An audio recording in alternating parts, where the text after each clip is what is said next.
प्रथम तनु असत्वान बुद्ध के शान्य जे हम सुगतम गधरम वागधीशम शिवम वा जितभवम अभिवंदे भासुरम श्रीजिनम वा। 1008 श्री आदिनाथ भगवान की 20वीं सदी के प्रथमाचार्य चारित्र चक्रवर्ती आचार्य श्री शांति सागर जी महाराज की, परम पूज्य आचार्य श्री वीर सागर जी महाराज की, परम पूज्य आचार्य श्री शिव सागर जी महाराज की, परम पूज्य दीक्षा गुरुवर्य आचार्य श्री धर्म सागर जी महाराज की, परम पूज्य आचार्य रत्न श्री अजित सागर जी महाराज की, शिक्षा गुरुवर्य आचार्य कल्प श्री सुध सागर जी महाराज की, श्रीमद जैन धर्म की पंच कल्याणक प्रतिष्ठा महोत्सव की, जीवनो परम पूज्य वात्सल्य वारिधि आचार्य 108 श्री वर्धमान सागर जी महाराज की, सकल आचार्य संघ की। जो आत्मा दर्शन प्रसिद्धि आदि 16 कारण भावनाओं की भावना अपने जीवन में करते हैं और जगत के सारे प्राणी कैसे सुखी हों, इस मंगल भावना से वो तीर्थंकर नाम कर्म का आश्रय अपने भीतर करते हैं। और जब वो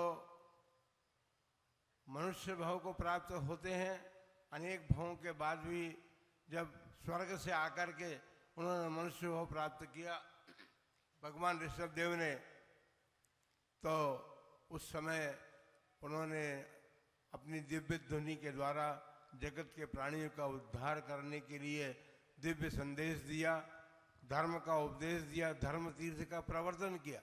आप लोगों को सोचना चाहिए 18 कोड़ा कोड़ी सागर काल के बाद, कितना बड़ा काल है, 18 कोड़ा कोड़ी सागर के काल के बाद इस कर्म भूमि में प्रथम तीर्थंकर भगवान ऋषभ देव हुए थे। इतना बड़ा काल हमारा बिना धर्म के बीता, धर्म बताने वाला कोई नहीं था। इतने काल के बाद में जब हमको धर्म प्राप्त हुआ है तो उस धर्म को हम क्या समझें, धर्म को समझने का प्रयत्न करने का। तो आज भगवान ऋषभ देव का जन्म हुआ है। भगवान ऋषभ देव तो बहुत पूर्व जन्मे थे, लेकिन अभी इस पंचकल्याण प्रतिष्ठा महोत्सव के अंतर्गत भगवान ऋषभ देव का जन्म हुआ है।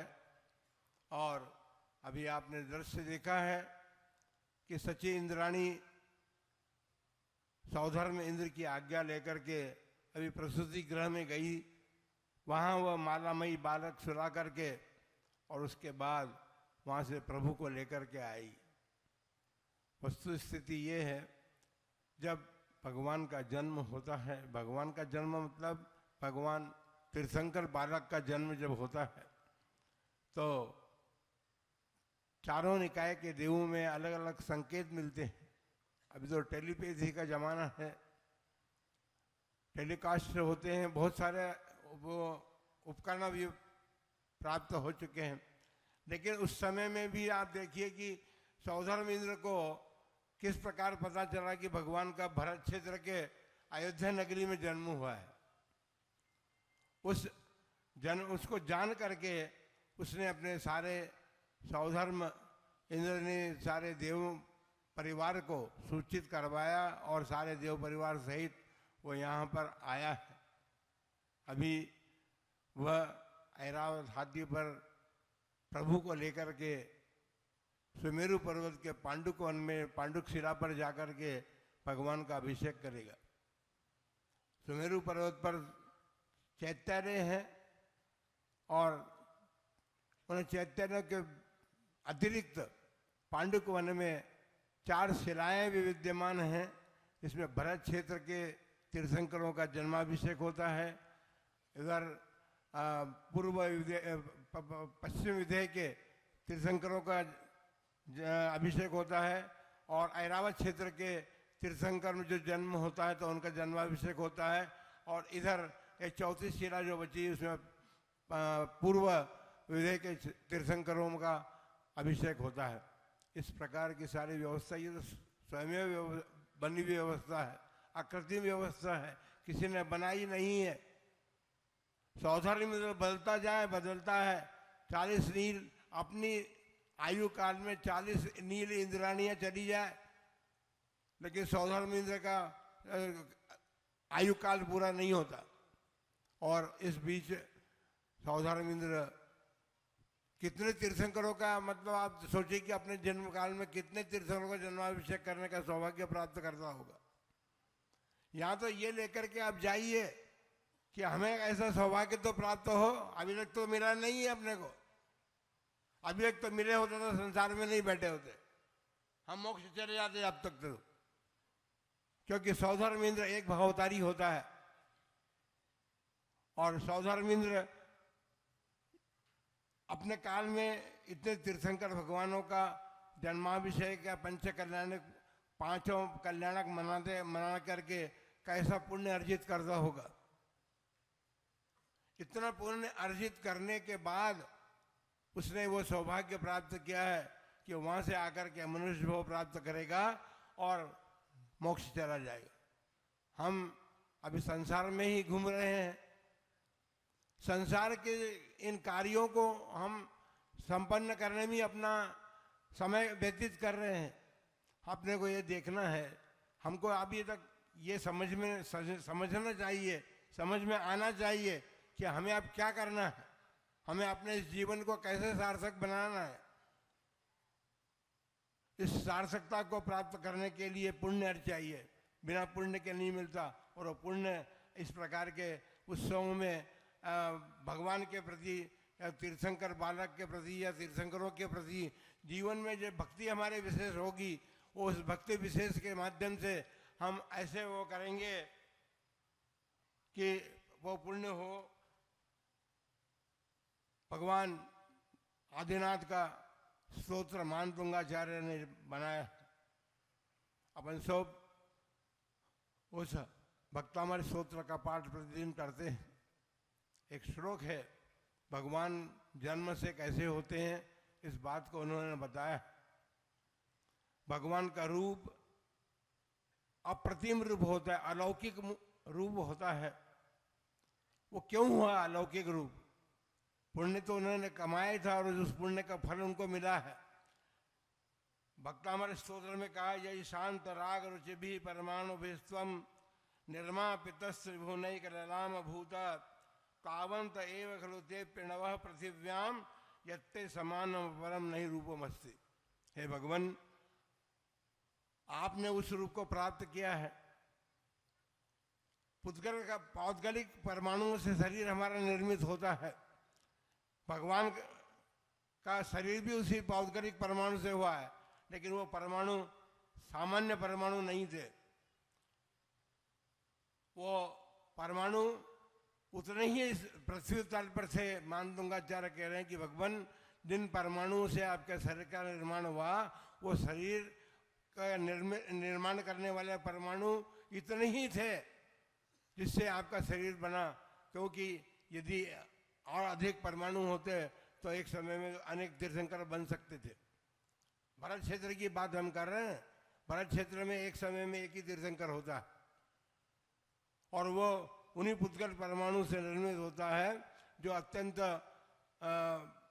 पुण्यशाली जीव को प्राप्त होते हैं। इसलिए शांत राग रुचि वाले परमाणु इस लोक में उतने ही थे जिनके द्वारा आपके शरीर का निर्माण हुआ है। तो ऐसे भगवान आदिनाथ के इस पंच कल्याण प्रतिष्ठा महोत्सव में अभी आप देखेंगे कि इंद्राणी लेकर के आई। वो तो देखकर दर्शन कर लिए उसने तो प्रथम वहां पर, लेकिन इंद्र तरसेगा उस रूप को देखने के लिए। 2 नेत्र वाला इंद्र 1000 नेत्र भी बना लेता है तो भी भगवान के उस रूप को देखकर उसकी तृप्ति की प्राप्ति नहीं होती। ऐसे सुंदर रूप को प्राप्त, लेकिन इसके अतिरिक्त हमें ये सोचना चाहिए, रूप तो सौंदर्य के पीछे तो अभी सारी दुनिया दौड़ रही है, न जाने क्या क्या कर रही है सौंदर्य दिखाने के लिए, सौंदर्य प्राप्त करने के लिए नहीं, सौंदर्य का प्रदर्शन करने के लिए। न जाने कैसे कैसे कृत्रिम साधनों का प्रयोग करके और सारी दुनिया जो है वो अपना सौंदर्य प्राप्त करने में लगी हुई है। सौंदर्य ऐसे प्राप्त नहीं होता है, कृत्रिम साधनों से प्राप्त मत कीजिए। अपने जीवन में ऐसा पुण्य अर्जन कीजिए कि ऐसी नाम कर्म की प्रकृति हमें प्राप्त हो जिसके द्वारा हम सुंदर रूप को प्राप्त कर सकें। सुंदरता में केवल रूप का मतलब ये नहीं है कि सुंदर गौर वर्ण ही चाहिए। भगवान नेमिनाथ का वर्ण कौन सा था? मुनिश्रात में भगवान का वर्ण कौन सा था? लेकिन फिर भी उनके भी शरीर का, सभी तीर्थंकरों के शरीर का निर्माण उन्हीं परमाणु से होता है। उस समय में वो अकेले ही रहते हैं। इसलिए अपने जीवन में ऐसे महोत्सव में आकर के आमोद प्रमोद में अपने समय को व्यतीत करने के बजाय अपने जीवन में वो पुण्य अर्जन करें। हमने प्रथम दिन ये कहा था कि यहाँ से आप आए हैं, इतना कुछ कर रहे हैं, तो आप कुछ लेकर के यहाँ से जाएं, तो इसकी सार्थकता उत्पन्न होगी। इतने बड़े अनुष्ठान की सार्थकता, क्योंकि सामान्य अनुष्ठान नहीं है। तीर्थंकर का पंच कल्याण परिश्रा महोत्सव सामान्य महोत्सव नहीं है, इतना बड़ा महोत्सव है। यदि शिक्षा लेना हम चाहें तो बहुत कुछ सीख करके यहाँ से जा सकते हैं। इसलिए आप लोगों के लिए मंगल आशीर्वाद देते हुए यही भावना भाते हैं कि आप लोग अपने इस मनुष्य जीवन को सार्थक करने का अवसर प्राप्त जब जब होता है तो उसको सार्थक करने के लिए पुण्य अर्जित करने का अवसर मिलता है। पुण्य अर्जित कीजिए और पुण्य अर्जित करके अपने जीवन को परमात्मा पद की यात्रा कराने का योग मिले, ऐसा पुरुषार्थ आपके जीवन में जागृत हो। जय बोलो महावीर भगवान की। पूज्य श्री का मंगल आशीर्वाद अपन सभी को मिला। सची इंद्राणी राजभवन के भीतर गई है अंतःपुर में, और सौधर्म इंद्र बाहर खड़े खड़े सभा भवन में प्रतीक्षा कर रहे हैं कि कब सची आए, जिन प्रभु का दर्शन करूं मैं। उनके वे नेत्र लालायित हो रहे हैं कि प्रभु कब दर्शन देंगे, सची कब आएगी। और यही दृश्य इस मंच पर आ रहा है।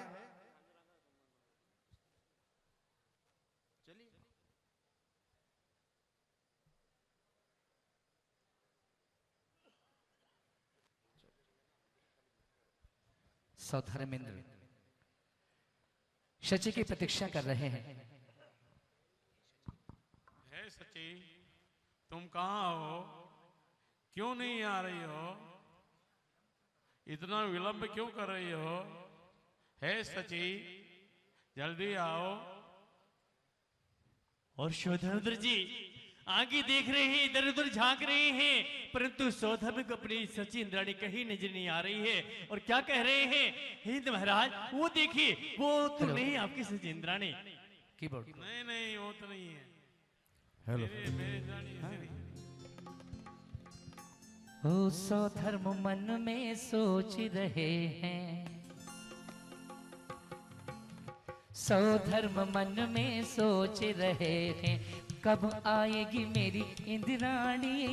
सौधर्म मन में सोच रहे हैं, कब आएगी मेरी इंद्राणी। और इतनी देर लगाती क्यों है, इतनी देर लगाती क्यों है, क्यों नहीं आई मेरी इंद्राणी। सौधर्म मन में सोच रहे हैं, आगे पीछे देख रहे हैं, कब आएगी मेरी इंद्राणी। सौधर्म मन में सोच रहे हैं, कब आएगी मेरी इंद्राणी। हे हिंद महाराज, आखिर आपकी प्रिय सची इंद्राणी है कैसी? मेरी सच्ची इंद्राणी ऐसी वैसी नहीं है, लाखों करोड़ों में एक है। क्या बात है, हमारी तो महाराज कह रही है कि मेरी सची इंद्राणी ऐसी वैसी नहीं, वो तो लाखों करोड़ों में एक है। हे चंद्रमुखी, हे चंद्रमुखी, तुम कहाँ हो? जल्दी आओ, मेरे देरी की परीक्षा मत लो। एक तो महाराज का इतना बड़ा महल है, इतने 400 द्वार हैं, पता नहीं किस द्वार से आएगी। और इधर शची इंद्राणी भगवान को लेकर के आती है, और जैसे ही भगवान को लेकर के आती है सौदामिंद उनकी ओर दौड़ते हैं दर्शन करने के लिए। और सौदामिंद कहते हैं, एक झलक दिखला दे मुझको, एक झलक दिखला दे मुझको, एक झलक दिखला दे मुझको, ना दिखलावे इंद्राणी, एक झलक दिखला दे मुझको, ना दिखलावे इंद्राणी। और मैं ना दूंगी, मैं ना दूंगी, और मैं ना दूंगी, मैं ना दूंगी, यूं कहती है शची इंद्राणी। धीरे धीरे पगल्या धरती प्रभु जी को लाई इंद्राणी, धीरे धीरे पगल्या धरती प्रभु जी को लाई इंद्राणी। और सौदामिंद्र इंद्राणी के पास पहुंचते हैं और कहते हैं कि हे इंद्राणी, हे देवी, एक दाग प्रभु के दर्शन तो करा दे दो ना, क्यों तरसा रही हो? नहीं स्वामी, नहीं दूंगी, अभी नहीं दूंगी, अभी मेरा मन ही नहीं भरा, अभी लइयों में अभी मैंने देखा है, अभी हे देवी, नहीं देने वाली हूँ। मुझे इतना मत तड़पड़ाओ, एक दाग प्रभु के दर्शन करने दो। तभी सौधर्म आगे बढ़ते हैं। वो सच्ची क्या कह रही है? अरे एक बार दे दो प्रभु जी मारे हाथ मां, ओ थारी घणी रे, थारी घणी रे करूं मैं मनवार, प्रभु जी मारा हाथ में दो, थारी घणी रे करूं मैं मनवार, प्रभु जी मारा हाथ में दो। और एक बार दे दो प्रभु जी मारे हाथ मां, एक बार दे दो प्रभु जी मारे हाथ मां, ओ थारी घणी रे, थारी घणी रे करो मनवार, प्रभु जी मारे हाथ में दो, थारी घणी रे करो मैं मनवार। और तभी प्रभु जी सौदामिनी कहती है, हे देवी, तुम भूल गई मैं तुम्हारा स्वामी हूँ, मेरी बात नहीं मानोगी, मेरा कहना नहीं मानोगी। हे नाथ, आप तो मेरे नाथ है, जानती हूँ मैं, पर ये बालक अभी मैं नहीं दूंगी। हे स्वामी, मेरे हाथों में 3 लोग के नाथ में कैसे दे दूंगा? अरे देवा थाने मालूम होवे ये तो घना रूपाला छे। सौधर्म इंद्राणी शची इंद्राणी कह रही हैं, देवा थाने मालूम होवे ये तो घना रूपाला छे, देवा थाने मालूम होवे ये तो घना रूपाला छे। कोनी देऊं प्रभु जी था के हाथ, देवा जी माने माफ करो, कोनी देऊं प्रभु जी था के हाथ, देवा जी माने माफ करो।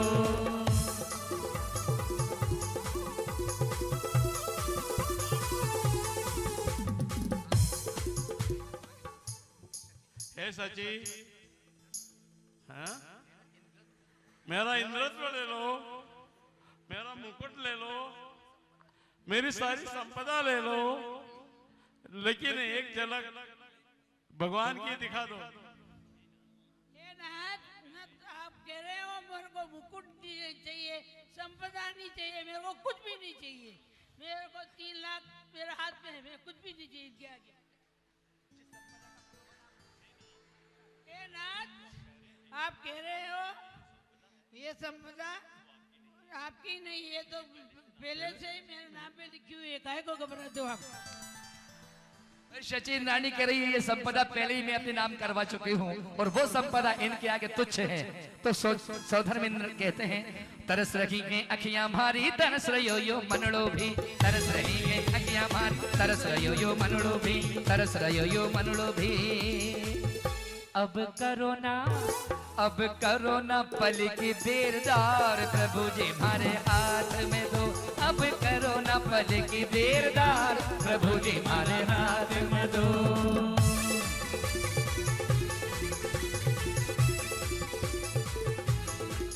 हे सची, सारा इंद्र परिवार मुझे देख रहा है, अब मत तरसाओ, अब जल्दी दे दो।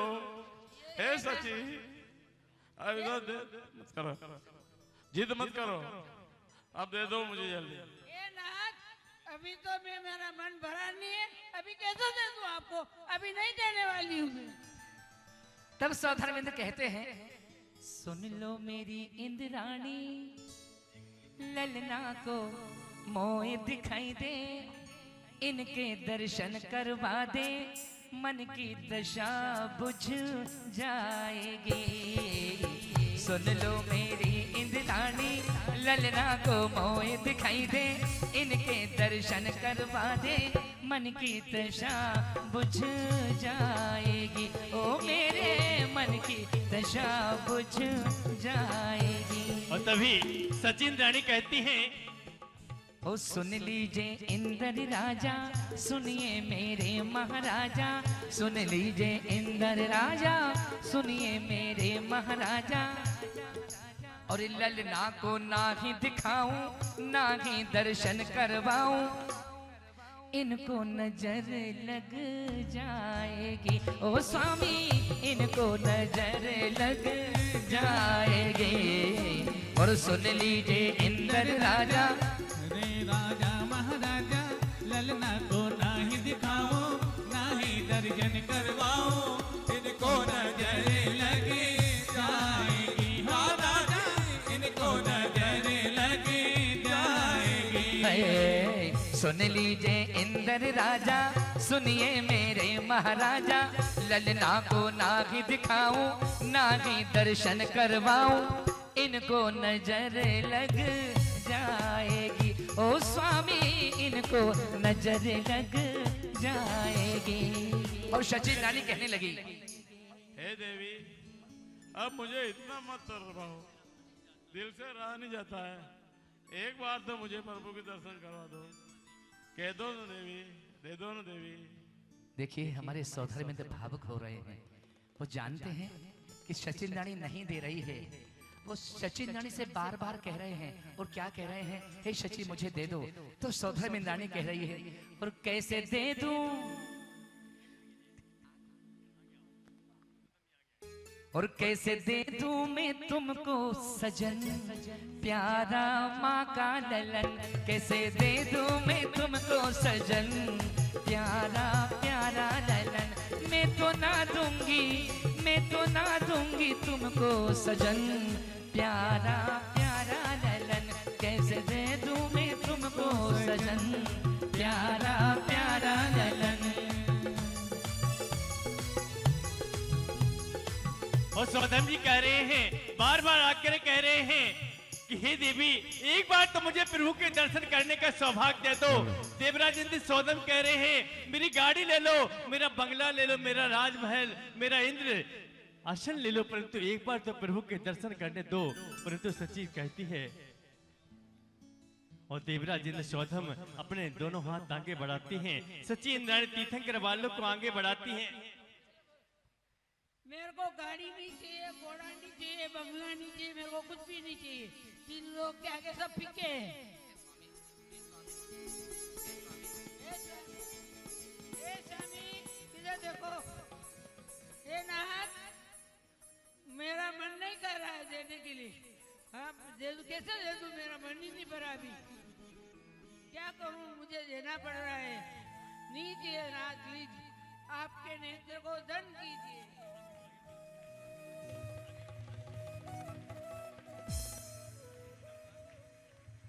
और शोधम जी आगे हाथ बढ़ा रहे, सची पीछे खींच रही हैं। शोधम जी कह रहे थे,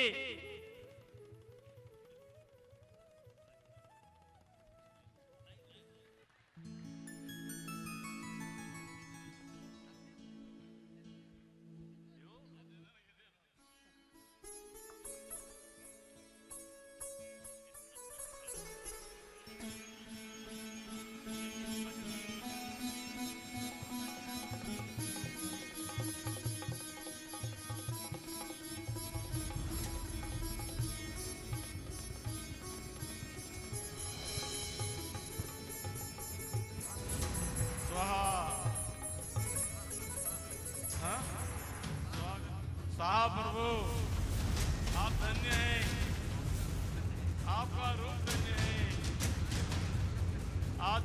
दर्शन करके मैं सोधर में इंद्र धन्यता को प्राप्त हो रहा हूँ। हे नाथ, मैं एक दो नेत्रों से नहीं, हजार हजार नेत्र बनाकर आपके दर्शन कर रहा हूँ।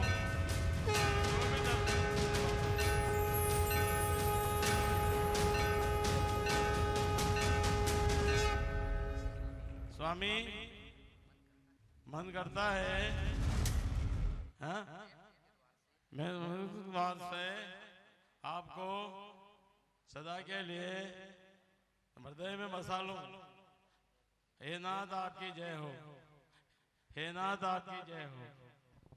आप धन्य हैं स्वामी, आप धन्य हैं नाथ। दो नयनों से अतृप्त सौधर्म इंद्र सहस्र चक्षु बनाकर भगवान की छवि को एक टक निहार रही है। ऐसी मनहर छवि को पाकर के सौधर्म इंद्र आज अपने आप को धन्य अनुभूत कर रही है। अभिषेक का संकल्प लेकर सुमेरु की ओर प्रस्थान करने की तैयारी कर रही हैं।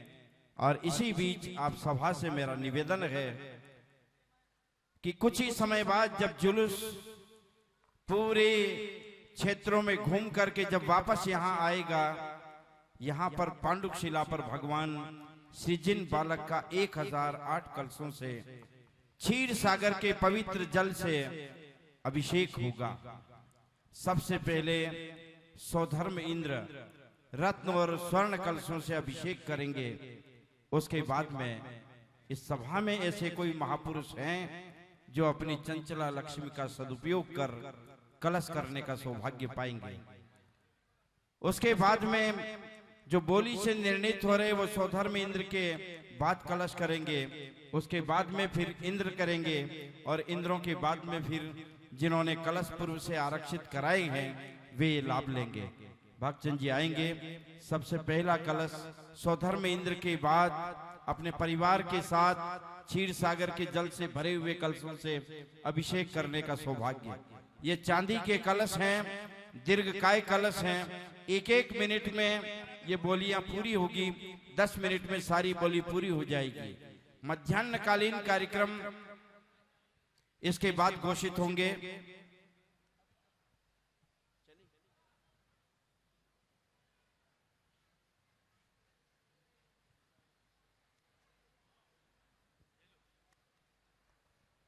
आइए मान भाव। हेलो,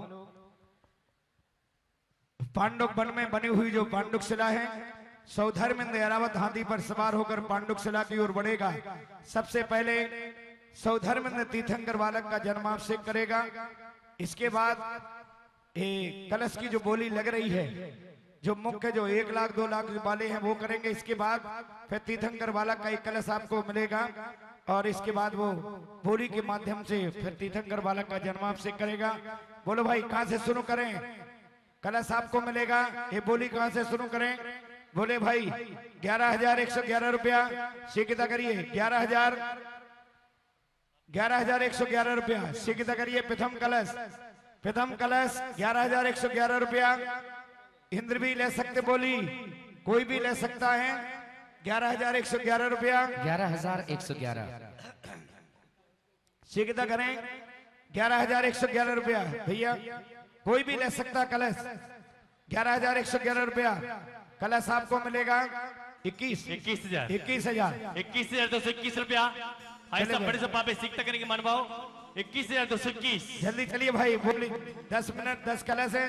प्रत्येक घर में कलश पहुंचना चाहिए मित्रों, सीखता करेंगे। 51,551 51,551 51,000। आधा मिनट हो गया, आधा मिनट और शेष रहा। 51,000 51,151 रुपया। 61,000 61,000 61,661 61 61,000 81 71,000 81,000 81,000 बोलो भाई 81,000। इधर से 81 81,000 बोलो भाई, सीखता करें। 81,000 भैया 81। पहला कलश 81,181। 1,85,000 चले भाई 85 1,01,111 रुपया 1,01,111 रुपया। एक भैया बोली जा रही, अंतिम अवसर। बोली दे दूं ए भैया 1,01,111 रुपया 1,11 बोली दूं क्या? जल्दी बोलो समय हो गया। 1,01,111 रुपये 1 2 2.5 पौने 3 और 1 3 ये बोली का सौभाग्य हमारे इस अनुष्ठान के मुख्य पिताजी श्रीमान श्रीपाल जी जैन साहब ने प्राप्त किया। धन्यवाद। चलिए कलश उनको दीजिए, वहां से पूजा चाहिए श्री के दूसरे कलश से अभिषेक। आशीर्वाद लो। चलिए दूसरा कलश, चलिए 11,000 दूसरा कलश। कलश आपको मिलेगा 51,000। अरे वहां तक तो पहुंच ही गए थे। सुनिए जो बोल दिया वो तो देना ही पड़ेगा। कितना था? 31। चलो 31,000 कलश आपको मिलेगा। भाई साहब 31,331। 31 ऊपर वाले परिवार 31,000 31,000 बोलो भैया 31,000 31,000 1 31,000 2 2.5 पौने 3 बोली जा रही भाई 31 1 2 2.5 पौने 3 और 31,131 रुपया बोली जा रही 1 2 2.5 पौने 3 और 1 3। नाम बोलो भैया, ए भैया नाम बोलो अपना। श्रीमान तरुण कुमार जी हैं, तरुण मोदी तखावत अखावत आइए पूज्य श्री से आशीर्वाद लेंगे। चलिए दूसरा कलश, तीसरा कलश। चलिए भाई तीसरा कलश आइए 21,000। चलिए तीसरा कलश। तृतीय कलश को सौभाग्य प्राप्त करने के शुभ अवसर। भाई यहाँ पर उपस्थित हुए जरूर भगवान तीर्थंकर बालक का जन्माभिषेक जरूर करें। 21,000 21,000 1 2 2.5 पौने 3 है किसी की भावना न बोली जा रही है। इसके बाद अगले कार्यक्रम होना है। चले भाई 31,000 कलश आपको मिलेगा। 31,000 1 2 2.5 पौने 3 और 1 3। नाम बोलो, दादा का नाम लो, उनको कलश दो। श्रीमान झमकलाल जी साहब टाया परिवार, उन्होंने बोली का शोभा प्राप्त किया। धन्यवाद। चलिए अगला कलश।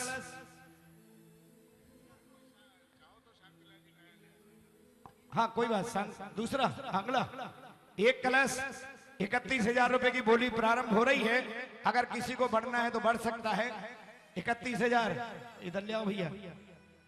31 1 2 2.5 पौने 3 और 1 3 ये बोली का सौभाग्य श्रीमान शांतिलाल जी साहब, राजेश जी जिन्हें जी टाया, उन्होंने अगले कलश की बोली का शोभा प्राप्त किया। धन्यवाद।